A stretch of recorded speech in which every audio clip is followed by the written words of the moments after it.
Music director थे, तो किस तरह से आपने ये डायरेक्शन तक का सफ़र तय किया? मकरी बनाई आपने, फिर मकबूल, किस तरह से हुआ ये ट्रांजिशन आपका?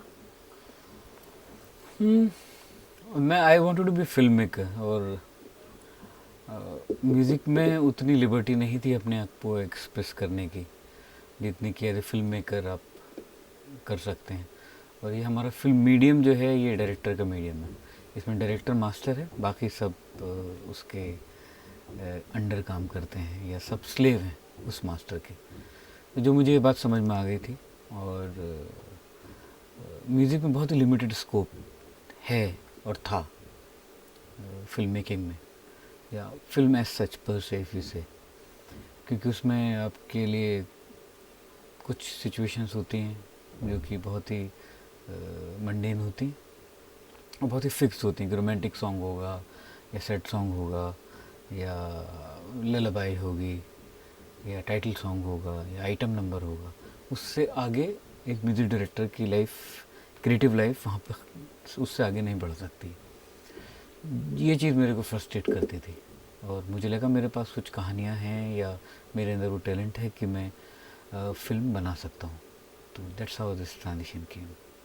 तो बॉबी बेदी से आपकी मुलाकात कैसे हुई? वो खुद बहुत सक्सेसफुल प्रोड्यूसर हैं, तो किस तरह से मकबूल को आपने शुरू किया? बॉबी बेदी एक्चुअली आईडीबीआई में की एक स्क्रिप्ट कमेटी होती है, उसमें थे वो, और मैंने फिल्म प्रोड्यूस करने के लिए, क्योंकि मुझे किसी फाइनेंस नहीं मिल रहा था, तो मैंने आईडीबीआई को लोन के लिए अपनी स्क्रिप्ट भेजी थी, which they eventually they didn't pass, but Bobby read the script वो दे।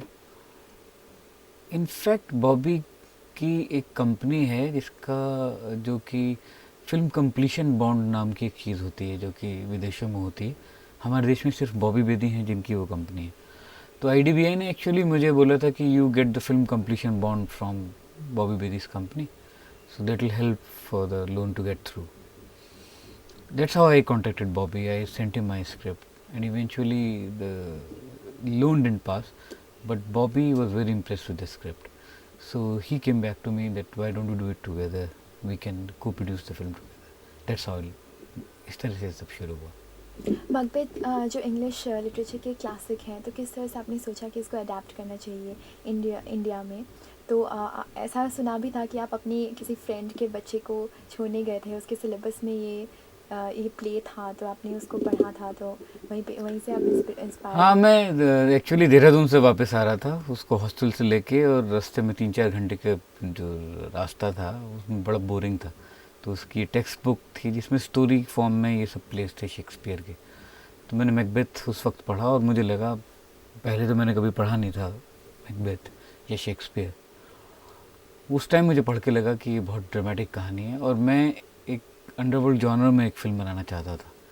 उसके लिए मुझे एक ऐसी ह्यूमन स्टोरी की तलाश थी जो कि सिर्फ गैंग वॉर ना हो, और जो कि ह्यूमन सटिलिटीज़ और ह्यूमन बिहेवियर को एक्सप्लोर किया जा सके, जिसमें या माइंड एंड क्राइम, इस चीज़ को एक्सप्लोर किया जा सके, जो कि मुझे मैकबेथ में वो पॉसिबिलिटी नज़र आई।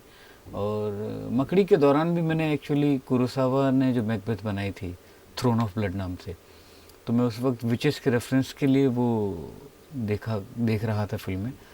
तब मैंने कुरोसावा की थ्रोन ऑफ ब्लड देखी, और उसके 1-1.5 साल बाद मैंने ये मैकबेथ पढ़ा, तो मुझे अचानक वो रिमाइंड भी किया, उस फिल्म का याद आई, और उस वक्त मुझे लगा कि इस फिल्म को हम लोग अंडरवर्ल्ड जॉनर में अडेप्ट कर सकते हैं, और इस तरह से मकबूल की स्क्रिप्ट हुई।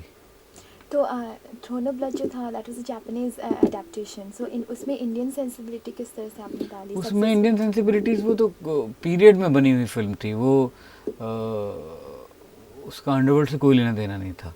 जो कुरोसावा ने बनाई थी फिल्म, वो उसी पीरियड के दौरान उसको सिर्फ जापान में अडेप्ट कर लिया गया था। तो मैं और गुलजार साहब की एक फिल्म थी अंगूर, जिसमें उन्होंने शेक्सपियर का प्ले था, क्या नाम था उस प्ले का, कॉमेडी ऑफ एरर्स, उसको उन्होंने अडेप्ट किया था। तो मुझे लगा कि ऐसे क्लासिक किसी चीज़ को अडेप्ट करने से आपको एक पूरा 3 एक्ट स्ट्रक्चर कमाल का मिलता है, और ऑब्वियसली जो कहानी 400 साल से चली आ रही है जो आज तक ताज़ा है, तो उसमें कुछ एक टाइमलेसनेस की एक बात है। विल यू से दिस अगेन बिकॉज मेरा वॉइस आ गया कॉमेडी ऑफ एरर्स का।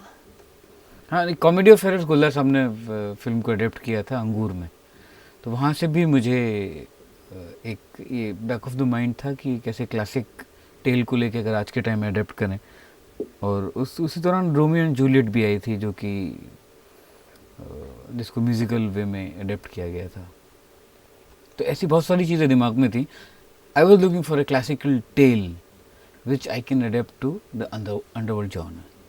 तो सुना है आपने पहले इरफान के कैरेक्टर के लिए नहीं पंकज जी के कैरेक्टर के लिए नसीर जी को चूज़ किया था, लेकिन नसीर जी ने ही पंकज जी का नाम लिया आपके सामने। एक्चुअली नसीर मेरे बहुत करीबी दोस्त हैं और नसीर भाई और तब्बू इस फिल्म में शुरू से शामिल थे जब मैं स्क्रिप्ट कर रहा था।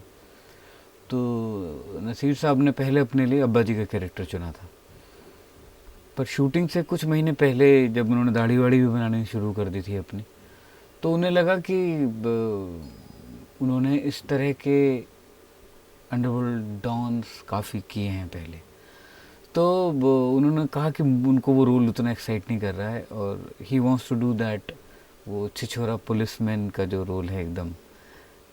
तो he said that this is more exciting for me, and from the film's point of view also he said कि if me and ओम जी अगर हम दोनों ये रोल करें तो विचेस को जो प्रोमिनेंस मिलना चाहिए वो प्रोमिनेंस मिलेगा।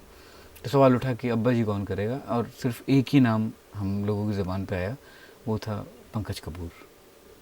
तो विचेस के मकबेत के विचेस के कैरेक्टर से पंडित और पुरोहित का कैरेक्टर इंस्पायर्ड है, तो जी, किस तरह से आपने इसमें कॉमेडी भी, उनके कैरेक्टर्स में कॉमेडी भी डाला है, तो किस तरह से ये वो आपने? ब्लैक ह्यूमर तो शेक्सपियर के उनके थ्री विचेस में भी था, वो ब्लैक ह्यूमर था।